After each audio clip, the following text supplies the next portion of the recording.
Here's the reason why we got to do that time frame, because that time frame was and is a transition to where we got to go. So if you don't deal with that time frame, you don't fully understand the transition. Okay. But I'm only going off the black and white. They say put your past where it belongs, behind you. So your Fact. past will serve as a motivating force that will enable us to have a glorious future. Right?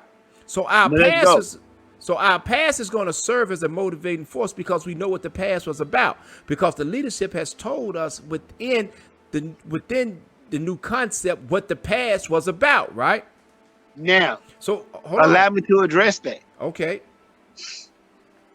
Okay, let's go to the past, right? Okay. And you had Mr. Hoover, who was doing free breakfasts, correct? Okay. You had Mr. David Boxdale, who was doing free breakfast. That was our past. Okay. And that's discussed in the blueprint. Indeed. Okay. Now let's deal with the current day and time. Okay. In the current day and time, you have a lot of individuals who modern or mold themselves after what the media has said Mr. Hoover or Mr. Boxdale has done. It's not based on what we have actually done as an organization. So therefore, you have a misrepresentation of the organization as a collective. So that means then that those that are misrepresenting us on purpose, and those who are receiving this misrepresentation has to sit down in the classroom and study. That's facts. Now the classroom don't necessarily has to be in a classroom. It could be in the confines of your home. It could. All right, but you got to go back and study. Got to go back and study. So you But cannot. now here's the catch to that. Okay. Because in concerns of that, right? Let's just say hypothetically, I came from the era of Mr. Hoover and Mr. David. Right. And we were doing the community outreach. We would make sure the homeless was fed. And we were making sure that kids went to school. We were doing all that. The reality is now, in this day and time, that a lot of us don't go by that. We don't go by making sure the kids fed, making sure that tutoring is in session, making sure that the youth is going to school. We don't go by that. We go by power, authority, recognition, honor, respect, integrity. We go by all those things. But are we really going by those things though? Based on how we perceive it from a gang banging concept, yes. So now that means we got to set aside the gang banging concept. That's what that would mean. So now that would take us then right to the the common sense approach where it says this here.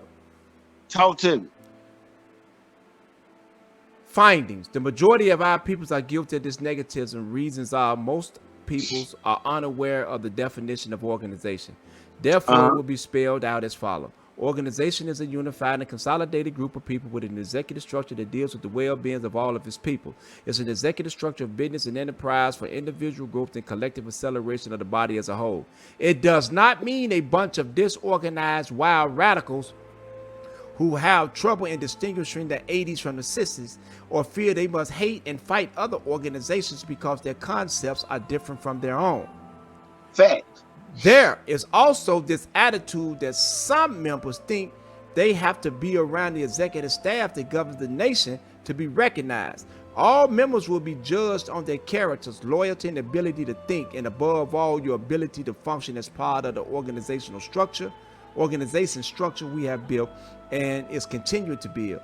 If we are to assert our success, security, and endurance in this world or the free world. So we don't understand what definition of organization is. Facts. So now That watch this is here. the ultimate problem. The brother, one of the networkers said, one of our networkers said, peoples be engaged in personality warships. So we worshiping personalities. According to what the brother's saying, we're worshiping personalities instead of honoring the black and white. Indeed. So if I come along and I can put some bacon on your table, some turkey bacon, because I don't eat pork.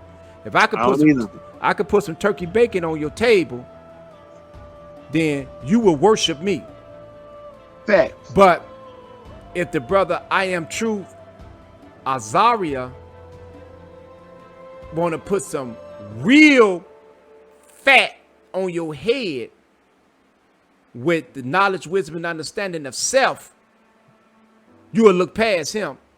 Because I can feed you for a day. But what the brother's trying to do is feed you for a lifetime. Facts. So that way you can feed yourself for a lifetime. But you will look past him and come to me to get fed for a day.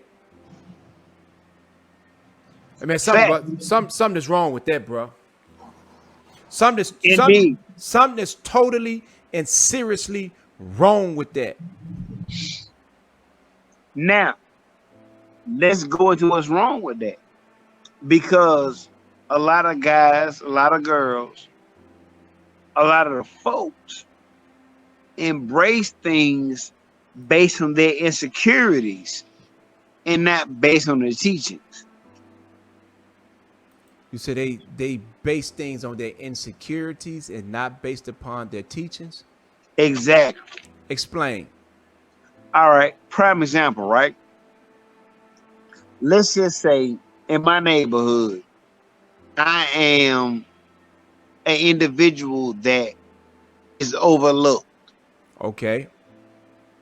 I don't get recognized in my neighborhood, though I lived in my neighborhood. And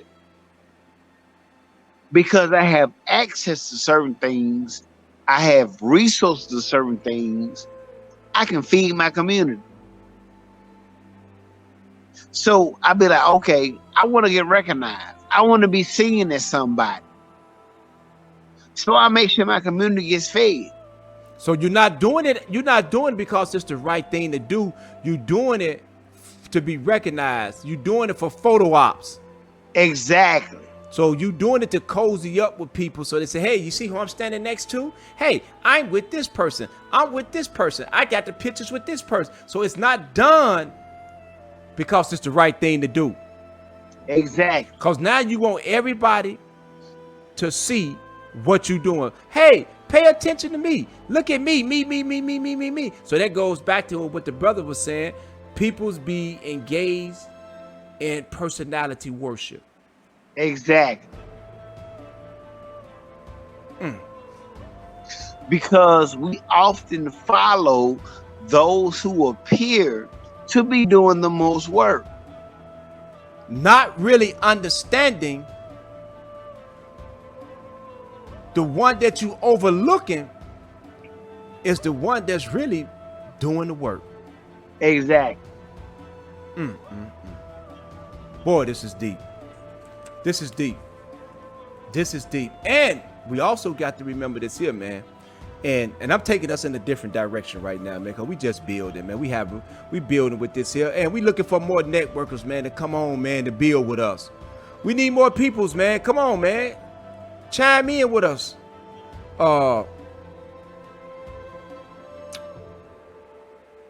There's agents everywhere, man. Facts. So now if we dealing with the 60s and the 70s, right? If peoples are trying to take us back to the 60s and the 70s, right? Shouldn't we learn the lesson from the 60s and the 70s? Should we learn what J. Edgar Hoover had done in the 60s and the 70s and what the FBI and all these particular government agencies did to our community and to our leaders in the 60s and the 70s? Should we learn from that? Can we speak on that? Yes, that's what I'm leading up to. All right, cool. Because according to, and I'm speaking strictly as GD right now, as growth and development, as one in the vision of righteousness. Right. I'm speaking what I'm saying right now. We are taught that the vision is a critical study of our past. Brother Truth, we finna talk about it. We talking Now, about it, bro. Let's get to it. Let's get deep. Let's go deep. if the vision is a critical study of our past, that means that we look at every organization that came before us, Exactly. every downfall they had before us, Exactly.